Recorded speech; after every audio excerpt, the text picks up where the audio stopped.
ouvido dizer que o batismo nada mais é do que um instrumento para colocar uma pessoa na esfera da cristandade. Não importa se quem a batizou era uma pessoa salva ou o batizando, a pessoa que foi batizada, também era uma pessoa salva, isso não importa.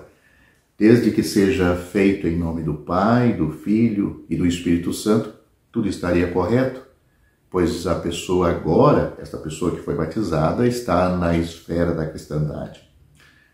Será que realmente é isto que a Bíblia ensina sobre o batismo cristão? Vamos começar este vídeo afirmando que o batismo nas águas é um símbolo. A Bíblia é um livro de símbolos. Mas o que exatamente é um símbolo? É difícil chegar a uma definição abrangente sobre o símbolo, mas essencialmente um símbolo é um objeto ou um ato que transmite informações ou representa uma ideia sem que esta informação ou ideia seja colocada em palavras. Neste vídeo, vamos olhar para um dos símbolos do Novo Testamento deixado para os cristãos, que é o batismo. Talvez em outros vídeos vamos tratar dos outros símbolos. Apesar do fato de que a cristandade está repleta de símbolos religiosos, de torres, de igreja, há crucifixos, existe apenas alguns símbolos que são ordenados no Novo Testamento, que está diretamente relacionado com a igreja.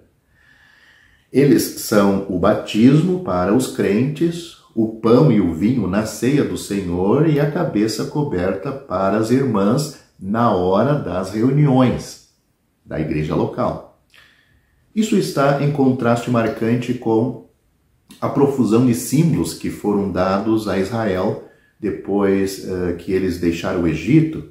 Por exemplo, os móveis do tabernáculo, os sacrifícios, o peitoral do sumo sacerdote, as misturas de tecidos para as vestes, as festas religiosas, os alimentos puros e impuros, fazem parte de uma longa lista de símbolos exigidos pela lei e dado para a nação de Israel, especificamente para eles.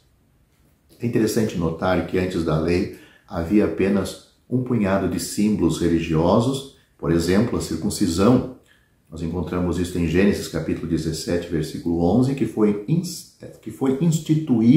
instituída com Abraão como um símbolo de sua aliança. E também temos o arco no céu em Gênesis capítulo 9, versículo 12, dado a Noé como um símbolo da promessa de Deus de não inundar mais a terra com a água. A circuncisão é um exemplo de ato que tinha um significado simbólico, enquanto o arco no céu dado a Noé é um exemplo de um objeto ou coisa que tem um significado simbólico.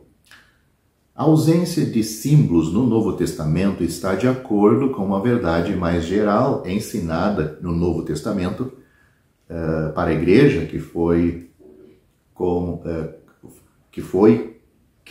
com o aparecimento de Cristo, a necessidade de símbolos passou, pois a realidade dos símbolos, até então apresentados, chegou, pois Cristo veio. E foi isto que o Senhor Jesus quis dizer à mulher samaritana em João capítulo 4, versículos 20 a 24. Ele era a realidade para a qual apontavam os símbolos do Antigo Testamento. Isso não mudou quando ele deixou o mundo. Após sua ascensão, quando ele voltou para o céu, o Espírito Santo passou a residir no crente, na pessoa salva. Isso significava que a realidade da presença pessoal do Senhor era mantida. Portanto, nas epístolas do Novo Testamento, Paulo não ensina que os cristãos devem ter altares ou incenso, templos ou vestes específicas para as reuniões, festas ou rituais, uma vez que todos estes foram substituídos por Cristo. Tampouco o Senhor ou os apóstolos introduziram novos ritos e ordenanças cristãs para substituir os previstos na lei. Portanto, não há garantia nas Escrituras para festas cristãs, o apoio nas Escrituras para isso, ou dias santos. Não há terça-feira de carnaval, nem quarta-feira de cinzas, sem crucifixo ou rosário, sem velas ou incenso. Leia Colossenses capítulo 2, versículos 16 e 17. Enquanto as pessoas eram imersas em água, às vezes no Antigo Testamento, por exemplo, Naamã, o batismo não era ordenado pela lei ou praticado por Israel. O batismo apareceu pela primeira vez registrado na página das Escrituras durante o ministério de João. Por essa razão, João ganhou o apelido de Batista. Começaram a chamar ele de João Batista, mas o seu nome era só João. Embora seu batismo seja muito semelhante ao batismo praticado pelos cristãos, havia diferenças. Seu batismo era para mostrar arrependimento do pecado ou dos pecados, como nós temos em Lucas capítulo 3, versículo 3, e antecipava a chegada do Messias a Israel, Mateus capítulo 3, versículo 11. Como veremos ainda neste vídeo, o batismo cristão tem a ver principalmente com nossa identificação com o Senhor Jesus em sua morte e ressurreição. É digno de notar que dos 4 símbolos do Novo Testamento dado à igreja, 3 simbolizam diferentes aspectos do ponto central da fé cristã: a morte de Cristo. O pão e o cálice se concentram em sua morte. O batismo se concentra em seu sepultamento e ressurreição. A palavra portuguesa para batizar é retirada da palavra grega, que é mais ou menos assim, baptizo. O significado do termo é imergir e não derramar ou aspergir. Na literatura grega, a palavra é usada, por exemplo, para descrever um naufrágio de um navio que fica, portanto, imerso ou totalmente envolto em água. Por esta razão, não é bíblico borrifar ou derramar água sobre um candidato ao batismo. Isso não é considerado um batismo bíblico. Alguns consideram que uma forma de batismo passou a ser praticado no chamado período intertestamentário. Os discípulos do Senhor também batizaram antes da formação da igreja, também praticavam um batismo antes da formação da igreja, que ocorreu no dia de Pentecostes. Você pode ler sobre esses batismos em João capítulo 3, do versículo 22 ao 27, no capítulo 4, versículo 1 e 2. Basicamente, o batismo cristão que foi ordenado pelo Senhor é uma identificação pública com o Senhor Jesus Cristo. Enquanto a salvação é uma mudança interior e espiritual, o batismo é um testemunho externo e visível. Ele é projetado para ser testemunhado por espectadores. E ele significa 3 grandes verdades, todas ensinadas em Romanos capítulo 6, do versículo 4 ao 8.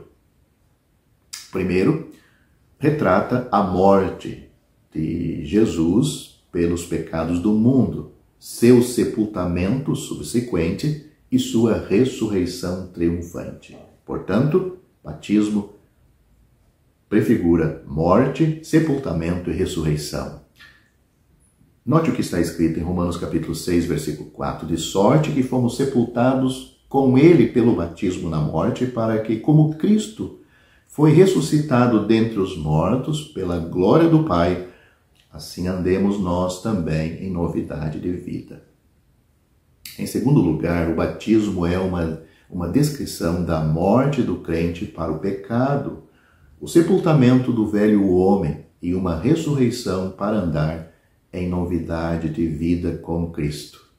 Isso está em Romanos capítulo 6, versículo 6. Diz assim: Sabendo isto, que o nosso homem velho foi com ele, com Cristo crucificado, para que o corpo do pecado seja desfeito, para que não sirvamos mais ao pecado. Em terceiro lugar, o batismo antecipa o futuro. Embora morramos e sejamos sepultados na terra, morramos fisicamente e somos sepultados, ressuscitaremos na vinda do Senhor no arrebatamento. Note o que Romanos 6 diz: ora, se já morremos com Cristo, cremos que também com Ele viveremos. Isso está no versículo 6 deste capítulo, aliás, no versículo 8 deste capítulo 6. O significado doutrinário do batismo e sua ênfase no sepultamento deixa bem claro que a aspersão ou derramamento de água sobre uma pessoa, sobre o batizando, não é o verdadeiro batismo. O novo crente é enterrado em uma sepultura aquosa e ressuscitado como um símbolo de sua confiança na morte, sepultura e ressurreição de Cristo para o perdão dos pecados. Somente a imersão retrata adequadamente um sepultamento e uma ressurreição. Depois de vermos o que a Bíblia afirma sobre o significado do batismo, podemos fazer a pergunta: que tipo de pessoa pode ser candidata ou se candidatar a este batismo? E outra pergunta: será que o batismo tem o seu verdadeiro valor para qualquer pessoa que já foi batizada? Pense um pouco no que eu acabei de dizer e no que eu acabei de perguntar. O único candidato apropriado para o testemunho do batismo é alguém que tem algo sobre o qual pode dar testemunho. Vamos ler alguns versículos sobre o que eu acabei de dizer. Atos capítulo 2, versículo 41. Atos capítulo 2, versículo 41 diz o seguinte: foram batizados os que de bom grado receberam a sua palavra. Atos capítulo 8, versículo 12 diz: mas, como cresce em Filipe, ou seja, eles estavam crendo na mensagem que Filipe estava falando e pregando na cidade de Samaria, mas como crescem na mensagem de Filipe, que lhes pregava acerca do reino de Deus e do nome de Jesus Cristo, se batizavam, tanto homens como mulheres. E Atos capítulo 8, do versículo 36 a 38, diz: indo eles caminhando, chegaram ao pé de alguma água e disse o eunuco: eis aqui água, quem pede que eu seja batizado? E disse Filipe: é lícito, se crês de todo o coração. E respondendo ele, disse: creio que Jesus Cristo é o Filho de Deus. E mandou parar o carro e desceram ambos à água, tanto Filipe como o eunuco, e o batizou. Efésios capítulo 4, versículo 5 diz: há um só batismo. Não há nesses versículos e em nem outra passagem a ideia de batismo infantil. Além disso, somente aquele que experimentou a regeneração, ou seja, foram salvos, pode dar testemunho genuíno dessa experiência, o batismo. Somente alguém suficiente maduro para ter reconhecido, confessado e se arrependido de seus pecados e tomado uma decisão consciente de confiar no Senhor Jesus, deve ser batizado, pois é o que vemos em Atos capítulo 2, versículo 41. Consequentemente, embora leiamos que Lídia foi batizada e sua família, e o carcereiro também de Filipos foi batizado, ele e todos os seus, isso está em Atos capítulo 16, o versículo 15 e o 33, isso não significa que se o chefe da casa foi batizado, então todos os outros, incluindo servos e crianças, eram batizadas, fossem elas cristãs ou não, ou seja, fossem elas salvas ou não, porque a pregação para ambos, tanto Filipe como Lídia, era a necessidade primeiramente da salvação. E após isto, eles foram batizados, e isto valia para os de todos da sua casa. O significado é que os membros desta família foram convertidos e batizados, aqueles que tinham idade para fazer isto. Os que defendem que uma pessoa só pode ser batizada uma vez, lança a mão de Efésios capítulo 4, versículo 5, que eu já citei, que diz assim: um só Senhor, uma só fé, um só batismo. Mas vamos examinar esse versículo no contexto, aonde ele está inserido. A unidade do Espírito, algo que Paulo menciona no versículo 3 do capítulo 4 de Efésios, é o resultado da presença do único Espírito Santo na igreja. Lembrando do caráter do capítulo 3, o capítulo anterior, a ênfase dada aqui no capítulo 4, a unidade que temos aí no versículo 3 e singularidade, versículos 4 a 6, deve ser entendida como uma amplificação do ensino do capítulo 2, isto é, capítulo 2 de Efésios. A graça de Deus para com os judeus e gentios. Há um só Senhor, a quem tanto o judeu como o gentio deve confessar. Uma só fé, a fé cristã, a qual tanto o judeu como o gentio deve obedecer. Um só batismo, pelo qual tanto o judeu como o gentio confessam a sua submissão ao senhorio de Cristo e sua aceitação da fé cristã.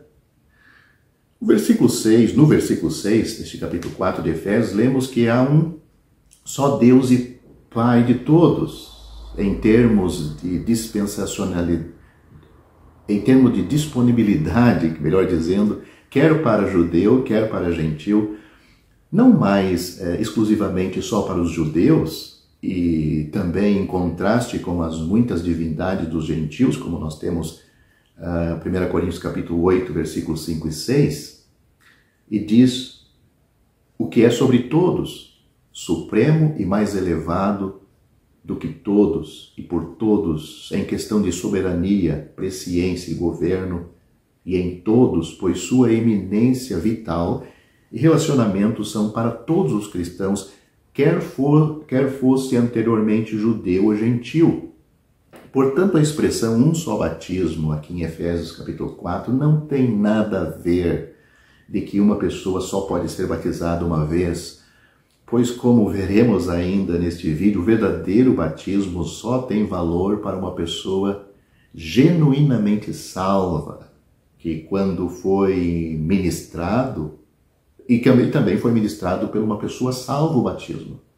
Outra coisa, se o batismo, que é um dos símbolos dado à igreja, é uma mera formalidade que coloca qualquer um na esfera da cristandade, participar dos emblemas na ceia e o uso do véu, que são símbolos dados à igreja, teria o mesmo efeito.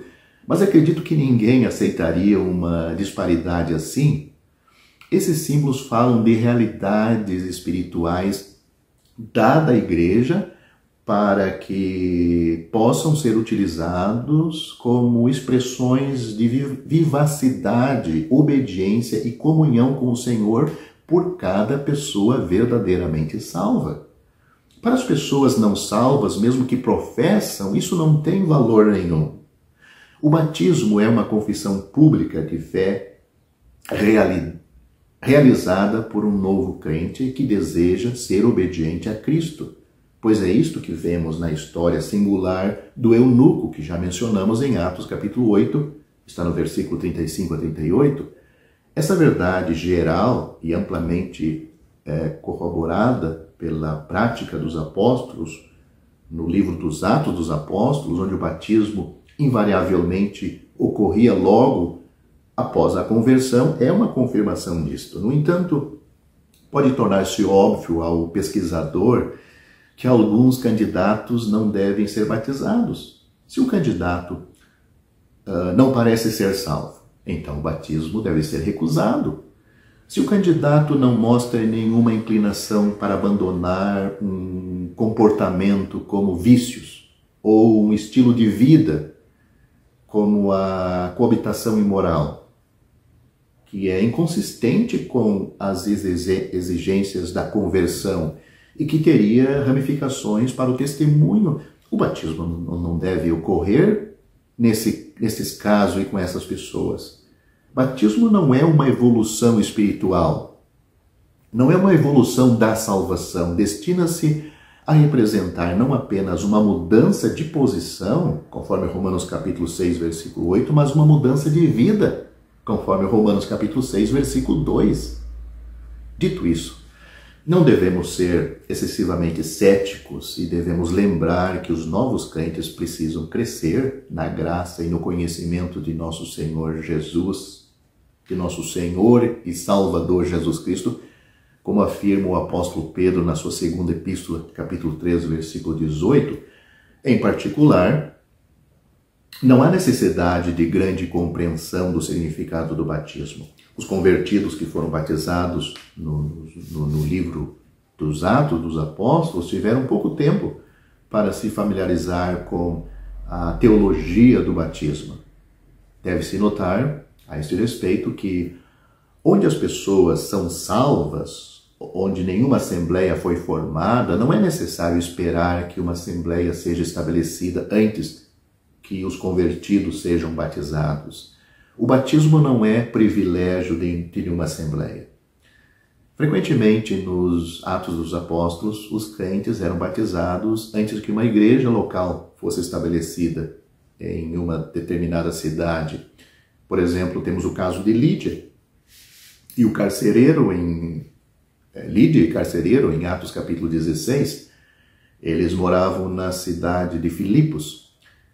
O eunuco, que já mencionamos neste vídeo, da Etiópia, foi batizado por Filipe em uma viagem quando ele voltava para a sua terra, a Etiópia.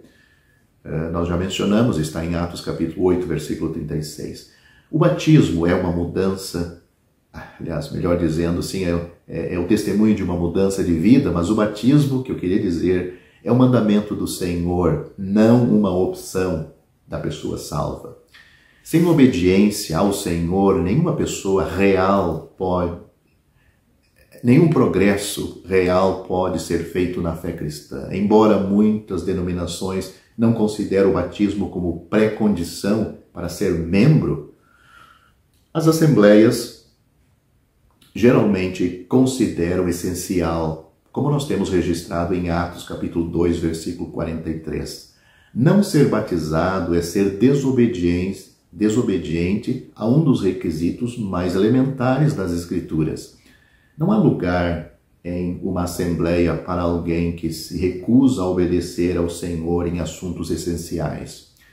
Por outro lado, o batismo não é necessário para a salvação ou para melhorar a salvação e nem tampouco garantir a salvação, pois a salvação de Deus é operada no homem interior e o batismo é ministrado no homem exterior, dando testemunho ao mundo da mudança que já houve neste homem interior no dia da sua salvação. Note o que a Bíblia diz. Assim que, se alguém está em Cristo, nova criatura ou criação é, as coisas velhas já passaram, eis que tudo se fez novo. 2 Coríntios capítulo 5, versículo 17. É este estado que entra uma pessoa salva genuinamente. Em Cristo, nova criação. Os católicos romanos acreditam que o batismo é necessário para a salvação e que o ato do batismo causa a regeneração. Eles, portanto, batizam crianças nas chamadas cerimônias de batismo. Embora eles reconheçam que o bebê não pode ter fé, eles argumentam que isso é substituído pela fé da igreja. Muitas igrejas protestantes também batizam crianças e usam uma variedade de argumentos para apoiar a prática. Batismo infantil, entretanto, é uma doutrina errada de natureza fundamental. Por esta razão, e muitas outras, os crentes em comunhão em uma assembleia do Novo Testamento, modelo do Novo Testamento, não pode ter comunhão com essas denominações. Embora os cristãos em todos os lugares tenham um vínculo comum em Cristo e possam desfrutar de comunhão pessoal juntos, apoiar denominações cujas práticas são fundamentais opostas à palavra de Deus É algo que um cristão em comunhão de assembleia não deve fazer. Bem, de tudo que vimos até aqui, fica claro pela palavra de Deus que o batismo é para uma pessoa salva. E não é algo para inserir uma pessoa na cristandade. Seu significado e realidade está muito além de uma profissão superficial. Se uma pessoa for batizada e descobre depois que se enganou, e pode acontecer, se enganou quanto à sua profissão de fé, ou seja, descobre que não foi salvo. O batismo dela, ela confessou que foi salva e foi batizada, mas descobriu que não foi salva. O batismo desta pessoa não passou de um banho na água, pois a realidade ou o verdadeiro significado do batismo, como já vimos neste vídeo, espero que tenha ficado claro, não teve o seu cumprimento nela, não teve o seu valor, a sua realidade. O que ela fez, ou que fizeram com ela, foi um banho. Ela não foi batizada realmente, porque o significado, o valor, o símbolo não teve efeito nela. Mas o que dizer de batismo realizado por pastor, padre ou missionário não salvos? Será que o batismo feito por tais homens tem validade? Eles não são salvos. A pessoa que foi batizada, sim. Eu digo que não tem valor, pois nas coisas de Deus, tudo começa com a salvação pessoal e o trabalho de Deus não é feito por qualquer um, por qualquer pessoa. Mesmo que seja um crente genuíno e mesmo fazendo parte de uma assembleia local, pois isso não é requisito suficiente para ser usado na obra de Deus. Você está assustado com o que acabei de dizer? Você pode comprovar o que digo lendo 1 Timóteo capítulo 3. Leia este capítulo. Além disso, vou mencionar aqui agora uma situação bíblica para que você entenda o que eu acabo de dizer. Atos capítulo 6, havia um problema entre os irmãos. Naqueles dias, crescendo o número de discípulos, os judeus de fala grega, entre eles, queixaram-se dos judeus de fala hebraica, porque suas viúvas estavam sendo esquecidas na distribuição diária de alimento. Por isso os 12 apóstolos reuniram todos os discípulos e disseram: não é certo negligenciarmos o ministério da palavra de Deus a fim de servir às mesas. Irmãos, escolham entre vocês 7 homens de bom testemunho, cheios do Espírito Santo e de sabedoria. Passaremos a eles essa tarefa e nos dedicaremos à oração e ao ministério da palavra. Tal proposta agradou a todos. Então escolheram Estevão, homem cheio de fé e do Espírito Santo, além de Filipe, Prócoro, Nicanor, Timon, Parmenas e Nicolau, um convertido ao judaísmo proveniente de Antioquia. Eu acabei de ler e citar aí Atos capítulo 6, do versículo 1 ao 5.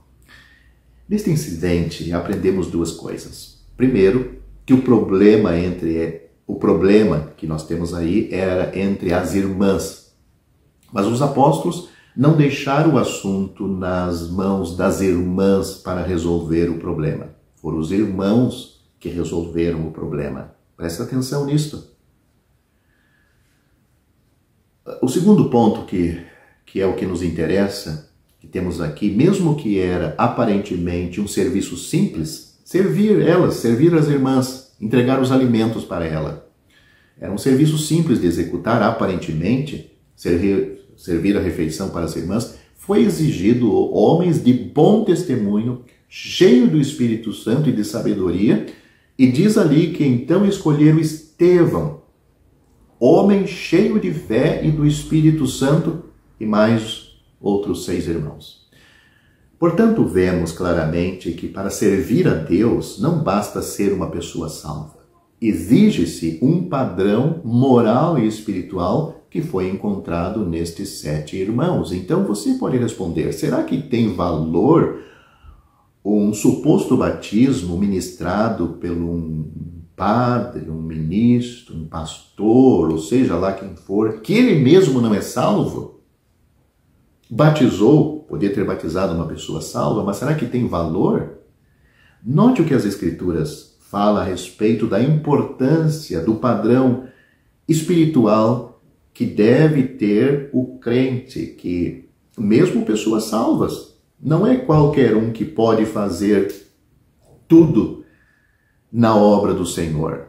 Assim é o que ensina as Escrituras. Portanto, eu acredito, é muita ignorância dizer que o símbolo que Deus deu à igreja, o batismo, é algo que coloca alguém na cristandade. Não. Porque o significado do batismo, como já vimos, tem realidade para a pessoa salva, realmente salva. Aquele que não foi salvo, mesmo que foi imergido na água, como já dissemos, ele só tomou um banho.